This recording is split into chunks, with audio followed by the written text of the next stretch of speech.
Okay, alam mo ba na 3 makeup lang yung kailangan mo para mabuo yung mukha mo? Oo, te, hindi mo kailangan ng sobrang daming kaartehan para lang ma-achieve 'tong pagmumukha na 'to. Kaya huwag kang ma-pressure. Kasi ngayon tuturuan kita kung paano maging kasing cute ko gamit lang 'tong mga makeup na 'to. 1, 2, 3. Sa tutorial na 'to para 'to sa mga beginners, mga estudyante na limited lang yung budget, o mga difficult person like me. Bago pala tayo magsimula, reminder ko lang, may mga i-recommend akong product na nagustuhan ko. Pero hindi ibig sabihin nun, kailangan mo siyang bilhin, te, ha? Hindi ka required bumili. Ayun lang, huwag ka ma-pressure, hindi mo kailangan 'to bilhin lahat. Okay, start na tayo ng tutorial. Back to the old me nung wala pa akong makeup. Okay, so ganito yung itsura ko pag walang makeup, mukha kang batang nawawala. So ayusin natin siya. Start tayo sa base. Kung beginner ka pa sa makeup, nagsisimula ka pa lang, hindi ko ma-recommend na bumili ka agad ng skin tint or foundation tapos concealer. Hindi ko ma-recommend na bilhin mo sila ng isahan. Lalo kung nagtitipid ka, mamili ka muna ng isa. Kung acne prone ka, kagaya ko, as in ang dami mo kailangan mga itagong kung anik-anik dyan. So marami kang i-conceal, edi concealer muna yung bilhin mo. Pero kung hindi ka naman ganon, hindi ka naman masyadong tinitigyawan, gusto mo lang ma-even out yung pagmumukha mo, pwedeng foundation or skin tint muna yung bilhin mo. Pero ha, para sa akin kung beginner ka, mas okay na concealer muna yung bilhin mo na lightweight tapos medium coverage kagaya nito. Kasi una, pwede mo siya gamitin as concealer, tapos pwede mo pa siya magamit as a base para siya magiging skin tint mo. Ayun, para mas makamura kasi sobrang mahal kaya ng mga foundation ngayon. For beginners, ito yung recommend ko, yung True Textures Concealer ng Natural. So ilalagay ko lang siya dito sa under eye ko, onting-onti lang, as in tuldok lang. Itong concealer ng Natural, okay na okay siya sa under eye. Kasi very lightweight tapos sobrang hydrating. Ang bilis lang ma-blend, ganyan. Hindi to sponsored as in sobrang gusto ko lang talaga siya kaya lagi ko siya nababanggit. Ito yung current top 1 concealer ko. Make sure pala na yung kukunin mong concealer shade ay dapat exact match sa pagmumukha mo ha, sa balat mo. Wag one shade lighter or wag one shade darker ha. So kita nyo ba, ito yung meron, ito yung wala. Grabe yung difference. Ito lifted siya, tapos mas bright, tapos na-cover up niya yung problema ko dito. Diba? Kita nyo ba? So-cover ko na rin yung mga dark spots ko dito. Pati yung parte na hindi ko masyadong na-shave. Alam nyo, medyo common misconception na kapag bibili ka ng concealer, dapat lighter shade yung bilhin mo. Well, okay yun kapag ginagamit mo siya as a brightener. Pero kung concealing yung gagawin mo, as in concealer siya, dapat exact shade match mo. Kasi kapag lighter yung bibilin mo, mas maraming ilaw yung marereflect kasi nga mas light siya. So, malaki yung tendency na mas ma-emphasize pa yung dark spots mo. So, mas magiging gray siya. Yung bilin mo ay exact shade match mo, okay? Sinabi ko ha. So, ito yung difference ng merong concealer sa wala. Di ba laki ng difference? Kung nagtitipid ka pala, wala kang pambili ng brush ganun, pwedeng malinis na daliri yung gamitin mo. Malinis ha, wag yung kung saan mo nang inanik. So, naiintindihan ko, hindi naman lahat meron pambili ng mahal na tools o kahit brush ganun.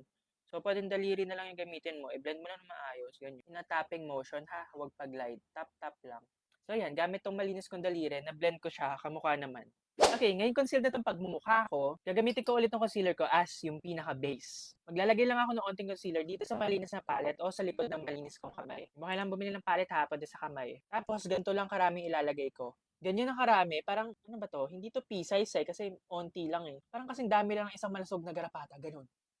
Pero basta, ganyan karami. Tapos, kuha ko ng foundation brush, tapos idadab-dab ko lang siya ganyan para ma-pick up yung product. Dab ha, wag pa swipe. Yung nagustuhan ko sa technique na to, itong sa Telo, yung number 3 nila na foundation brush, maganda siya. Pero kung namamahalan ka dito, okay to sa Fresh yung 101 brush nila, 150 pesos lang ata. So, dapat maging ganyan yung itsura ng palette mo. Make sure na evenly distributed siya. Evenly distributed! Pero basta ganyan yung itsura niya. Tapos, idadab at itatap ko ulit siya sa pagmumukha ko. Pwede rin onting swipe tapos dab. Hindi mo masyadong mahahalata yung effect nito kasi light makeup lang yung ginagawa natin. Hindi sobrang pakak na parang pupunta ng kasal. Ganito yung itsura niya sa malapitan. Ang ganda, 'di ba? Parang balat pa rin siya, pero evened out na siya. Tapos yung natitira, dab mo onti sa ulong, huwag masyadong madami para hindi mag-cake. Kita niyo, nawala yung pagkapula.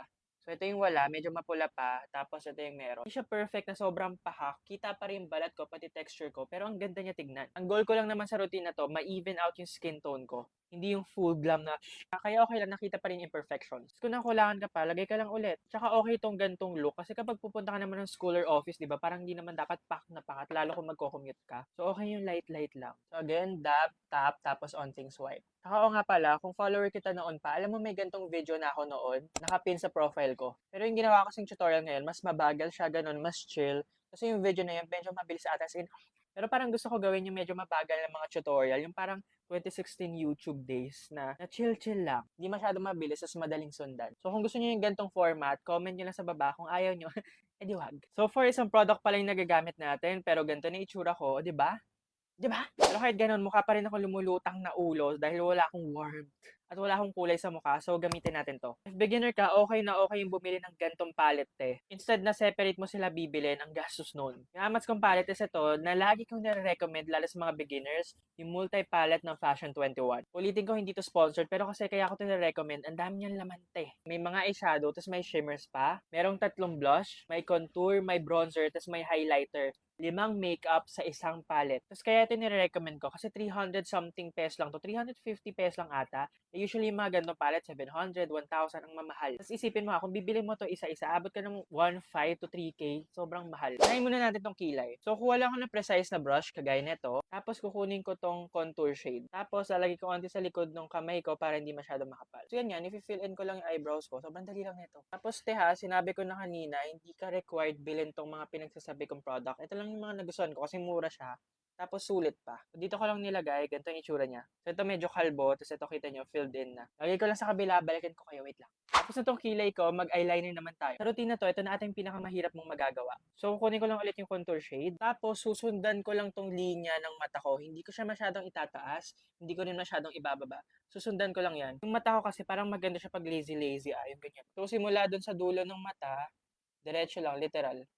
Itong nagawa ko, medyo makapal siya. Although tama na yung shape, ang kapal lang. So, kuha ko ng cotton buds or Q-tip, tapos lilinisin ko lang. So, ganda yung tsura na nalinis ko na. Ang ganda, no? Ang galing ko. Pa-feel ko, ang galing ko. So, ganda siya sa malapitan.